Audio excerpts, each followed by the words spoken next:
Assim como esse pessoal do transporte escolar, tem outros setores que enfrentam muitas dificuldades com a prorrogação da quarentena. Contas para pagar, dificuldade de se colocar no mercado, perda de emprego e, claro, todo o medo em relação ao contágio nessa pandemia do coronavírus. É um momento mesmo de muita incerteza, tensão, e a gente não pode esquecer de falar das pessoas que enfrentam essa fase sozinhas, fechadas em casa. E aí podem aparecer problemas de saúde. Insônia, sono de péssima qualidade são só alguns dos exemplos. Sobre isso a gente conversa agora pela internet com a neurologista Ana Paula Penha Dias. Obrigado pela sua participação aqui no Diário TV. Boa tarde.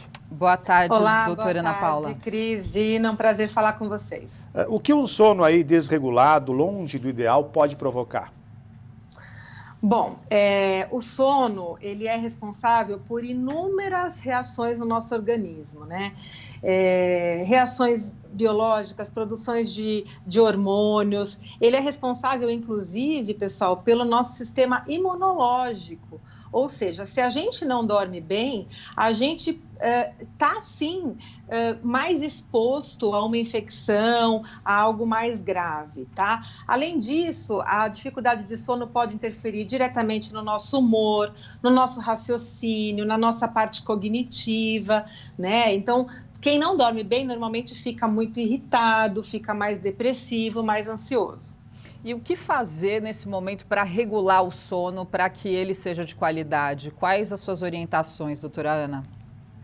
Bom, Cris, uma coisa que é muito importante que a gente tem falado é assim, uma das principais coisas é tentar manter uma rotina de horários de sono. Apesar da gente estar em casa, de ter uma flexibilidade maior em relação ao trabalho, muita gente aí em home office, as crianças estudando em casa, não é por isso que a gente pode dormir qualquer hora, acordar qualquer hora, ficar o dia todo de pijama, tirar vários cochilos ao longo do dia, ficar deitado a maior parte do dia.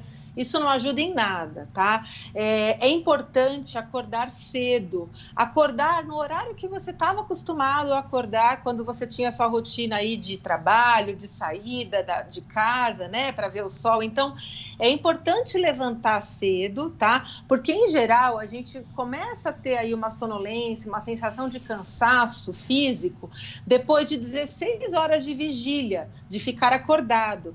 Então, se eu acordo 10 horas da manhã, obviamente, o meu sono só vai aparecer muito tarde, tá certo? Depois da meia-noite. Então, não adianta eu acordar muito tarde, porque, obviamente, eu vou ir dormir muito tarde no dia seguinte, né? Mais ou menos aquilo que a gente vive de domingo para segunda, né? Então, é importante acordar cedo, ter horário para ir para a cama, procurar ir para a cama só mesmo para dormir, né? E controlar um pouquinho aí o uso de eletrônicos. Pois é, sobre isso eu queria falar também, doutor. A gente está numa fase que temos menos contatos presenciais e muito mais contatos que tínhamos antes em relação aos contatos virtuais, portanto, mais utilização do celular, dos aparelhos eletrônicos. Até que horas, até que momento eu devo usar e qual é a hora de eu parar para não atrapalhar meu sono? Então, Dino, isso é uma coisa muito importante que você está trazendo, assim, até 1 hora no máximo, tá? Antes de dormir, antes de ir para a cama. Por quê, pessoal? Os eletrônicos, aquela luz azul, né, que tem no celular, no tablet, no computador, ela interfere diretamente a nossa produção de melatonina, que é o nosso hormônio aí responsável pelo sono. Então, não devemos utilizar o celular, esses eletrônicos 1 hora antes de dormir. Então, esse hábito de ir para a cama com o celular, que muita gente tem, isso é péssimo, isso vai te levar a ter um sono de pior qualidade. E, além disso, né, além dessa 1 hora antes de dormir, é importante também que a gente controle o uso da tecnologia ao longo do dia, né? Ficar lá o tempo todo com os olhos diante dessa luz azul da tecnologia não nos ajuda em nada, tá? Então, a gente precisa organizar o nosso tempo, ter uma rotina, ter horário de ficar na internet, procurar fazer outras coisas além da tecnologia, então leitura de livros mesmo, né? Se exercitar fisicamente, a gente tem aulas online, uma série de aplicativos, né? A gente precisa se exercitar para poder criar aí, manter minimamente uma rotina biológica. e também controlar os pensamentos, né? Porque muita gente pode ficar ali rolando na cama, pensando no que vai acontecer amanhã, e isso acaba também atrapalhando bastante uma qualidade aí boa de sono, né, doutora?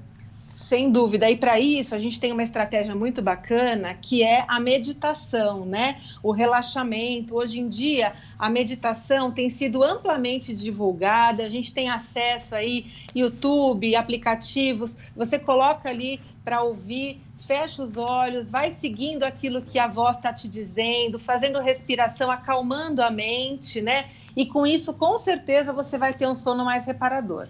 Qual é o tempo de sono ideal? Varia de pessoa para pessoa? Como é que a pessoa pode saber que aquele é o tanto de horas necessárias para ela? Então, Dino, isso realmente varia um pouco de pessoa para pessoa, mas é um pouco, não é muito. A gente tem uma média, assim, de horas para um sono reparador, que seria, para criança, para adolescente, mais ou menos cerca de 10 horas, tá? Para um adulto, mais ou menos 7 a 8 horas. O idoso já vai de 6 a 7 horas. Então, a gente vai precisando de menos sono ao longo do tempo, né? Eu tenho muitos pacientes idosos, né? E estão se queixando de dificuldade para dormir. Então, veja, o idoso ele já tem uma necessidade de sono menor, né? Então, normalmente, o idoso ele precisa aí de 6, 7 horas. Se ele fica tirando vários cochilos, que é muito comum o idoso fazer, né? Depois do almoço, então ele cochila e aí depois ele dorme de novo, vai assistir a novela das 6, ele dorme de novo. Enfim, isso vai ter um impacto sem dúvida, porque vai precisar de menos horas à noite. Obrigado pelas suas dicas aqui no Diário TV. Uma boa tarde. Obrigada pela participação. Até a próxima.